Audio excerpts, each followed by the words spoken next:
10th और 12th के exam हो चुके हैं और अब एक तरीके से जो कहते हैं जिन बच्चों का एक उम्मीद रहती है कि वो नीट क्वालिफाई करें, आईआईटी क्वालिफाई करें, तो नीट के एग्ज़ाम में अब करीब 25 दिन बचे हैं जो फाइनल एग्ज़ाम होने हैं और किस तरीके का आखिरी दौर का प्रिपरेशन होना चाहिए। हमारे साथ मनीष जी हैं जो करीब 15 सालों से इस प्रोफेशन में जुड़े हुए हैं, बच्चों को लगातार टिप्स देते हैं, फिजिक्स के टीचर हैं। किस तरीके का आखिरी प्रिपरेशन बच्चों के लिए होना चाहिए?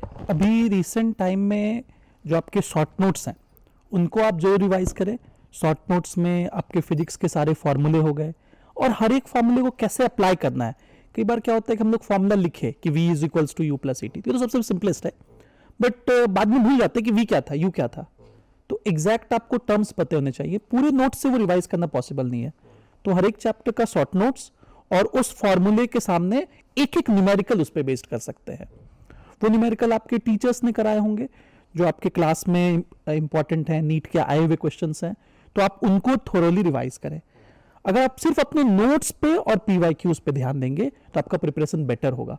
क्योंकि सर जैसे हर एक एग्जाम के प्रिपरेशन में कहा जाता है कि एग्जाम में क्या क्वेश्चंस आए हैं और क्या सिलेबस है, ये दो चीज अगर आप ध्यान रखें तो syllabus tells us what to read and PYQs tells us how to read.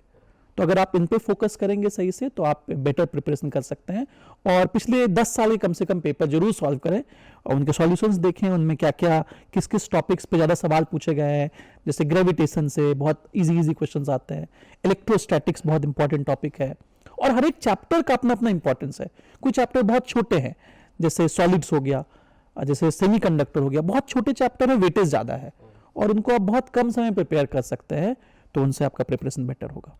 एक चीज और, हमारे देश के प्रधानमंत्री भी परीक्षा पे चर्चा जैसे कार्यक्रम करते हैं और बच्चों को एक स्ट्रेस फ्री वातावरण की बात करते हैं कि पेरेंट्स भी दें, टीचर भी करें। आप लोग किस तरीके से देखते हैं इसकी? अब जो परीक्षा पे चर्चा को लेकर खुल के बात होती है, पहले उस तरह से नहीं होता था, तो बच्चों का स्ट्रेस इस दौर में कैसे कम हो, आप लोग क्या सोचते हैं? सर हर एक एग्जाम ना बस एक फेज होता है लाइफ का, इतना नहीं उसको हवा बना देना चाहिए कि नहीं यही एग्जाम आपका सब कुछ है। हम लाइफ में कोई चीज के लिए प्रिपरेशन कर रहे हैं, वो एक फेज है, ठीक है, उसमें हुआ तो बढ़िया है, नहीं तो भगवान ने आपको किसी और चीज के लिए बनाया हुआ है। और हर एक इंसान के अंदर एक स्पेशल कैरेक्टरिस्टिक होता है, हर एक इंसान अपने आप में यूनिक है। मैंने इंजीनियरिंग की, I never thought that I will be a physics teacher, earlier I was a maths teacher, बाद में I became a mechanical engineer, situation ऐसा हुआ तो फिजिक्स टीचर बन गए। तो उस दौर में तो मुझे भी नहीं पता था सर। सिमिलरली आपने भी कुछ सोचा होगा, हर एक बच्चे के लिए वैसा ही है। तो बहुत स्ट्रेस नहीं लेना है, लाइफ ने आपके लिए पहले से तय किया हुआ है बहुत अच्छा चीज। आप अगर नीट क्वालिफाई करते हैं, जेई क्वालिफाई करते हैं तो एक अच्छा डॉक्टर मिलने जा रहा है समाज को, और अगर नहीं करता है तो एक अच्छा इंसान मिलने जा रहा है जो किसी दूसरी फील्ड में अच्छा करेगा। इसलिए एकदम बेफिक्र होकर के, और पेरेंट्स को भी बहुत प्रेशर नहीं बनाना चाहिए कि अपनी उम्मीदें उनके ऊपर थोप दें। मेरे पिताजी हमेशा कह रहे थे तुम कर लो, जो हो सके कर लो, बस टेंशन फ्री रहो। और ये अच्छा होता है, पेरेंट्स का दबाव जितना कम होता है बच्चों पे सर, वो उतना और अच्छा कर पाते हैं। पेरेंट्स का भी दबाव कम होना चाहिए और टीचर को भी फ्री माहौल में एक तरीके से विदाउट स्ट्रेस इस चुनौतियों को लेना चाहिए कि जो एग्जाम का फियर है उससे वो बचे। एक आखिरी कमेंट हम चाहेंगे कि लास्ट दौर में किस तरीके से जो स्ट्रेस फ्री रहे, तो बच्चे किस तरीके से इन चीज़ों को ले। अभी इस सब में एक टिप्स देता हूँ जो हर एक बच्चे को फॉलो करना चाहिए। उसमें क्या है, the conducting body for NEET examination is NTA and same body conducts JEE Mains also. मैंने लास्ट कुछ ईयर के पेपर्स को स्टडी किया है, चाहे जो नीट में आए हुए चाहे जेईई मेंस में आए हुए, और मैंने देखा कि बहुत सारे सिमिलर क्वेश्चंस रिपीट होते हैं। तो अभी रिसेंटली, अभी 2 दिन पहले जेईई मेंस कंडक्ट हुआ है, अप्रैल सेशन, और उससे पहले जनवरी सेशन। तो आप मार्क्स ऐप है और भी डिफरेंट ऐप्स हैं, उस पर आप जेईई मेंस के क्वेश्चंस निकाल सकते हैं और उनको एक बार जरूर बना लें।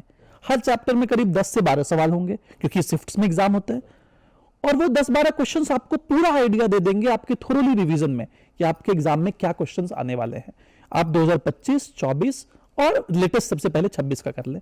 तो इसको अगर आप अच्छे से कर लेंगे तो पूरा चैप्टर फिजिक्स में थोरोली बहुत अच्छे से हो जाएगा, और फिजिक्स का लेवल लगभग नीट में और जेईई में अभी बराबर हो गया है। हम बात कर रहे थे मनीष जी से, जिन्होंने साफ तौर पर कहा कि जो बच्चों में डर है वो डर नहीं होना चाहिए, और हर इंसान का फ्यूचर डेस्टिनेशन क्या है वो तय रहता है। वैसे में आप किसी भी चीज़ को हवा भी क्रिएट ना करें, और पेरेंट्स भी जो है वो एक सकारात्मक माहौल पैदा करें ताकि लास्ट समय का जो एक प्रेशर होता है वो बच्चों पर क्रिएट ना हो, तो बच्चे बेहतर रिजल्ट कर सकते हैं। अपने सहयोगी सौरभ के साथ मैं दिवाकर कुमार, दूरदर्शन समाचार, रांची।